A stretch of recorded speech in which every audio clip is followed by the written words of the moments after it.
You know how Elon Musk commonly has predictions about the directionality of Tesla stock? Well, today he has a prediction about SpaceX stock, and we will cover that in a few seconds here.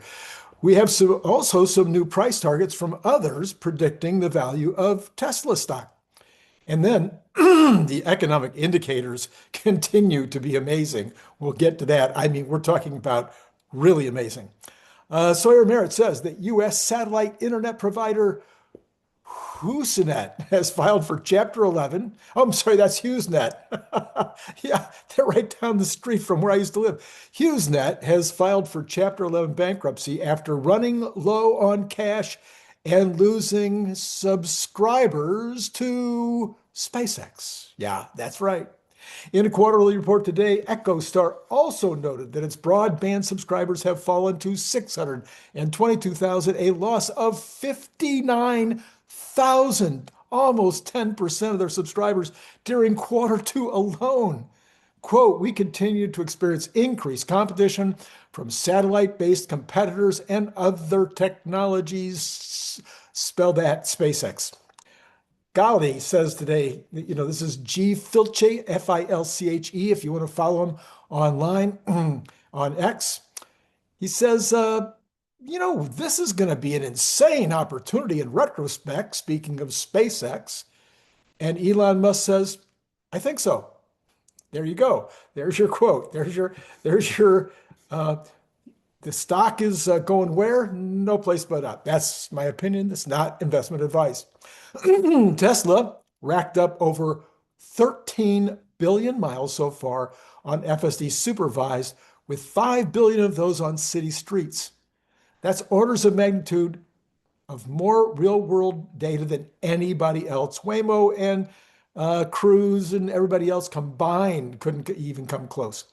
Now, what we're noticing, of course, is that the number is picking up to where a while back it would take 6 months to get another billion miles. Now it takes a month to get a billion miles.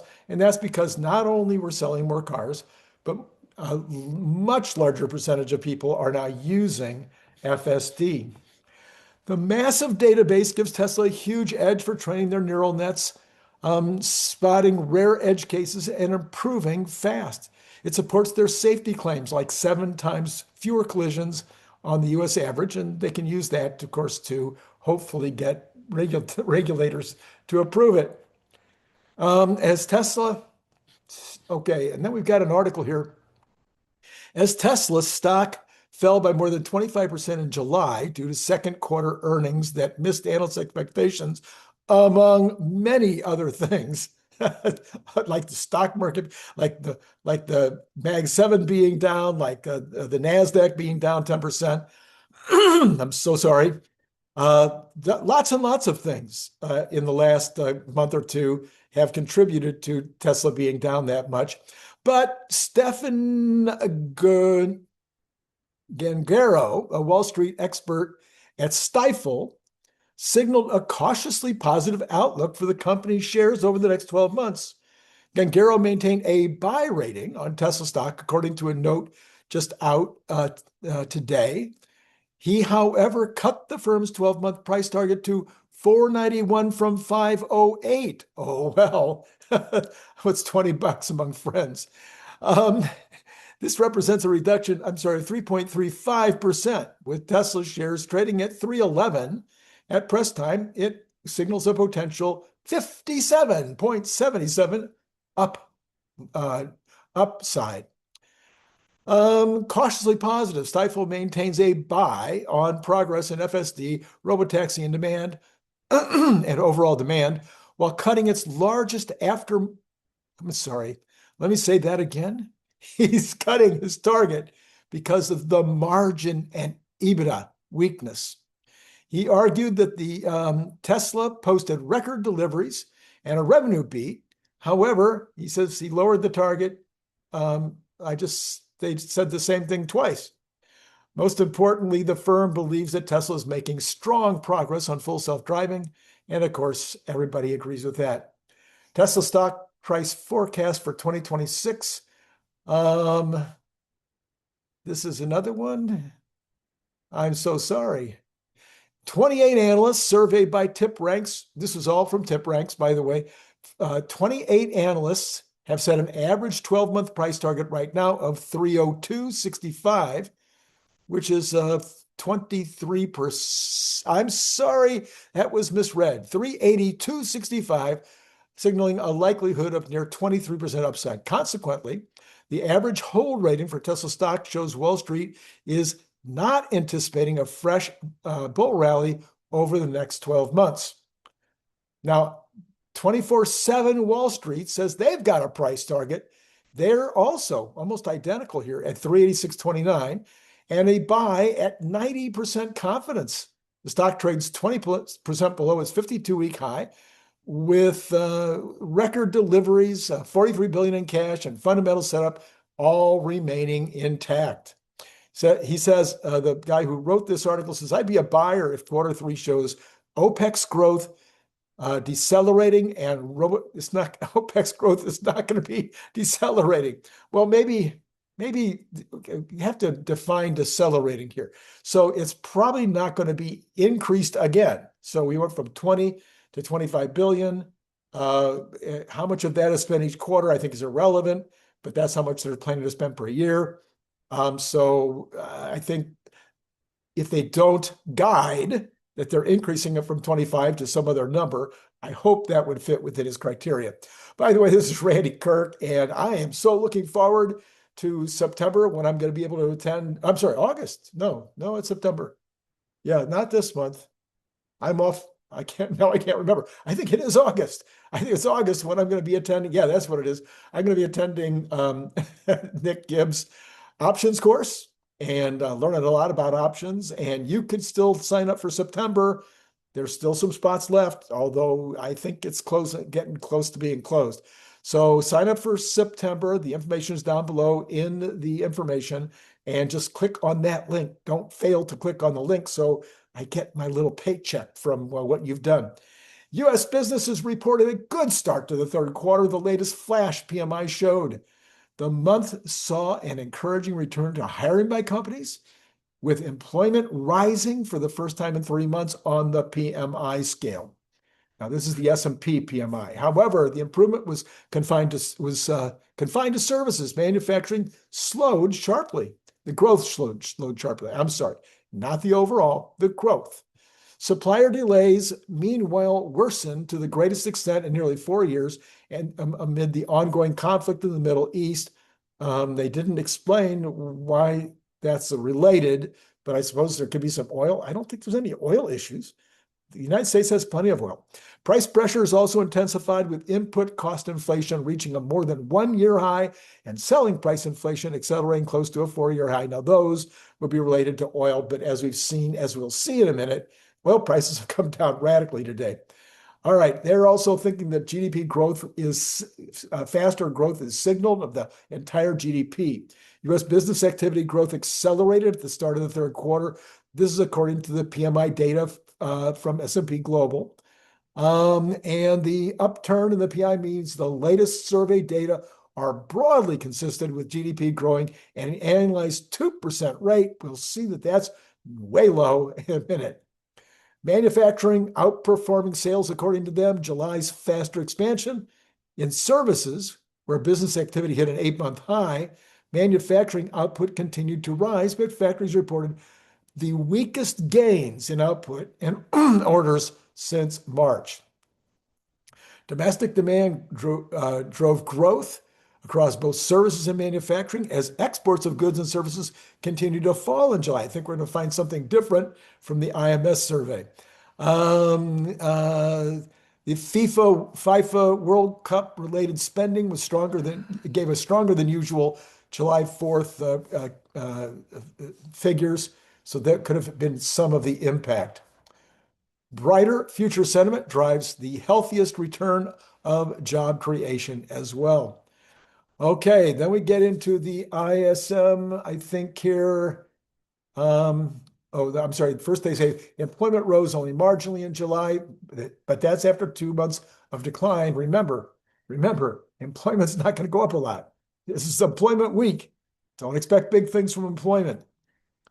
Economic activity, according to the ISM, expanded in July for the seventh consecutive month, according to the nation's supply executives in the latest ISM manufacturing PMI report. The report was issued today by Susan Spence. She says the manufacturing PMI registered 55.6% in July, which was above expectations from the street. This is also 2.3 percentage points above the June figure. It is the highest reading since May of 2022. The overall economy continued expansion for the 21st month in a row. PMI above 47% is generally indicates an expansion, so it's way over that.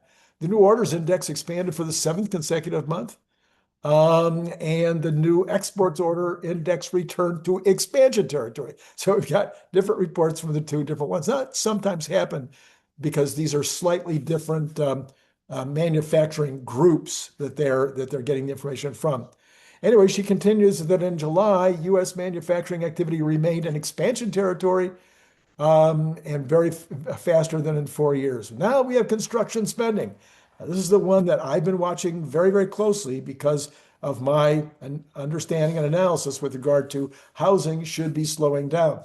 Construction spending during June was estimated a seasonally adjusted annual rate of $2.166 billion, which is 0.1% below the revised May estimate. The June figure is 3.2% below last year. During the first 6 months of the year, construction spending amounted to $1.046 billion, which is 3% below for the same period in 2025. Private construction, spending on private construction was at a seasonally adjusted rate of $1.6 billion, 0.1% below the revised May estimate. Residential construction was a seasonally adjusted annual rate of $0.677 billion, but that was 0.3% below the revised May estimate. Non-residential construction was slightly above the revised May number. Public construction doing better. All right, so now listen to this one. Are you ready? I can't wait to drop this on you.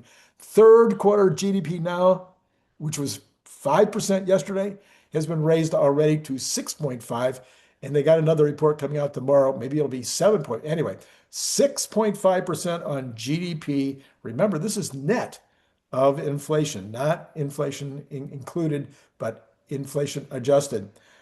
Next, we'll go to the stock market where Tesla has been doing very well today, $322.44. Remember, it's only been a few days since we are at 298, up that's 3.61 today. We've got SpaceX also doing well, up 2.3 the day before their IPO. By the way, we'll have lots of reporting on that tomorrow. In fact, we'll have lots of reporting on that tomorrow. We will. Tesla, it went straight up this morning. It kind of petered out, and then it's taken off again. And that's kind of what the market, the Dow in particular, the Dow's been that way. NASDAQ is pretty much straight up all day. So we've got the S&P 500 up 1.56. We got the NASDAQ up 2.32 and the Dow up 1.21. If we keep on going, we can see that NVIDIA is also having a very strong day, almost the same as Tesla, up 3.78. We've got Apple down a little bit. You got Google up a lot, 4.99. Microsoft up even more, 5.26. Amazon up 4.47. And Meta up 6.67. So pretty much the Mag 7 is back today. And ARK, of course, because of all of that, is up 3.37 with the VIX down under 16. Now, you all know what's going on, right? It's all about whether the Iran conflict is now over. Now, you remember 3 weeks ago, I started predicting that it would be over by the end of July. And I said, a couple of days, one way or the other. But I mean, as far as that prediction is concerned, if we don't go back to conflict now, I will have hit it on the nose. It was very, very, everybody should have been able to figure out it was going to end by the end of July because Trump wasn't going to let it go beyond July. He can't let it go beyond July and have a good result in the fall. Now, does that mean he was going to walk away with a bad deal? No, I restated and restated. He was going to up the ante. He was going to make it unbearable for Iran to continue. And so he gave them a couple of days of pounding, I think 4 days of really big pounding, and said, okay, that was the appetizer. If you want the full course, it's gonna start unless you come to the table. And they went, okay, we'll consider we'll start again. Let's see if we can get it done. All right, so that's what we got going on right now. The market is responding to that, and we'll take a look at bonds, which are down heavily. The bonds are down 5.9 basis points. That's a good number. But of course, we're still up at 4.68, which is not a good number. But oil prices, on the other hand, oil is down 4.65. It's been down a little more than that earlier at $80.02. You got Brent down 4.27 at 83.63, bringing them very close to the $3 split. Okay, $3.50 or whatever. So this is a 360, I think. So this is indicative, of course, of less concerns about what's happening in Iran. Natural gas is up 0.47 at $2.76, right in the middle of its range. Gold down 31.10 to 4,085. Silver going the other way, up 0.08 to 57. I'm sorry, I'm reading that wrong. Come on, glasses, you can do this. 57.85. Copper at 0.95, up at $6.28. The dollar is doing really well today. Bitcoin up 532 at 63, almost 4. I'm sorry, 63,859. And Ethereum, though, going the opposite direction. Very odd. Down at 0.43 at 1869. So those are the numbers. Very good day for the Mag 7, for Tesla, for SpaceX. So it'll be very interesting to see if this momentum continues. I mean, right now, because it's very strong, I didn't look at at how many shares are being traded, but right now the momentum looks really, really good. All right. Later on today, you will have not Larry Goldberg, but probably Brian Wang. He and I are still working out the timing on that. This morning, you had, you guys apparently liked it a lot. This morning, you had Kent Marsh, got to always think about his name. Kent Marsh was on this morning, and that was getting a lot of interest, talking all about the next industry that Tesla is going to completely dominate. Now, they're in the industry for a long time, but now they're going to begin to dominate it. And Kent puts the program together, shows you exactly how they're going to dominate. All right. Then what else? Yeah, I think that's it. So I'll put the card up, of course, for that.